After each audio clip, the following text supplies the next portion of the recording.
The Portuguese Empire emerged at a time when colonies were in fashion, the Spanish had discovered America, and the Portuguese had found a sea route from Europe to India. The Spanish were also searching for a way to India when they accidentally stumbled upon the Americas, initially believing they had reached India. These quests marked the beginning of the colonial empires. But why were Europeans so obsessed with the sea route to India? The answer is simple. Trade with India promised enormous profits. India was considered incredibly wealthy, and anyone who gained access to its goods could become immensely rich. European goods could be sold there, and in return, traders brought back spices, fabrics, jewels, and other valuable items. It was a business opportunity too lucrative to ignore. Portugal succeeded in this endeavor for several reasons. First, its geographical location. The country sat on the edge of Europe and was completely surrounded by Spain on land, leaving no room for territorial expansion on the continent. The only way forward was by sea. This spurred the development of a powerful merchant fleet. The Portuguese mastered the construction of ships capable of enduring long voyages and violent storms. The government actively supported maritime expeditions, and by the 15th century, the age of discovery was in full swing. The world map changed so dramatically that historians consider this the end of the Middle Ages and the beginning of the modern era. The northern coast of Africa had been known to Europeans since ancient times, and the Portuguese founded several cities in what is now Morocco. As their naval capabilities grew, they ventured further and further south along the African coast. They knew India was somewhere to the east, but had no idea where Africa ended, or even if it ended at all. Eventually, they rounded the southern tip of the continent, and thanks to Vasco da Gama's expedition, reached the Indian market. It was a resounding success.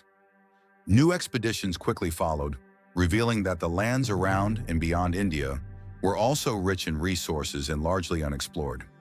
The Portuguese began to establish outposts in trade cities all along their routes. This approach echoed that of the Phoenicians, who did the same along the Mediterranean coast some 2,000 years earlier, though on a smaller scale. In one expedition, a Portuguese ship was blown so far west in an attempt to avoid the strong winds near Africa that it accidentally discovered what is now Brazil. Portugal then founded its largest colony there, dozens of times larger than the homeland itself. Meanwhile, the Spanish were exploring South America from the other side. To prevent conflict, both empires agreed to divide the continent. Portugal would take Brazil, and Spain would claim the rest. That's why today, almost all of South America speaks Spanish, except Brazil, where Portuguese is spoken. In fact, there is even a football club in Brazil named after Vasco da Gama, a hero of that era.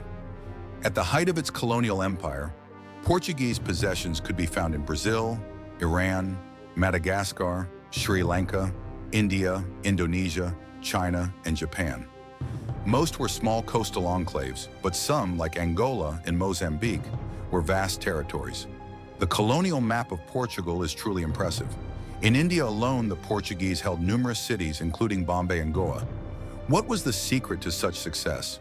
First of all, Portugal was among the first to begin the age of exploration. Secondly, many of the newly discovered lands were inhabited by fragmented tribes with no centralized states. Portugal, on the other hand, was a developed country with advanced weaponry and a well-organized military. Even in small numbers, the Portuguese could easily conquer and control these regions, facing little to no organized resistance. This same model was adopted by other colonial powers such as Spain, England, France, and the Netherlands. Europeans would arrive on distant shores, see that the land was unclaimed and undefended, and simply declare it theirs. When they encountered organized states, they often avoided conflict, opting instead to trade and build outposts. Brazil remained a Portuguese colony for over 300 years, but gained independence in the early 19th century. Angola and Mozambique, however, stayed under Portuguese rule until as late as 1975. These dates speak for themselves.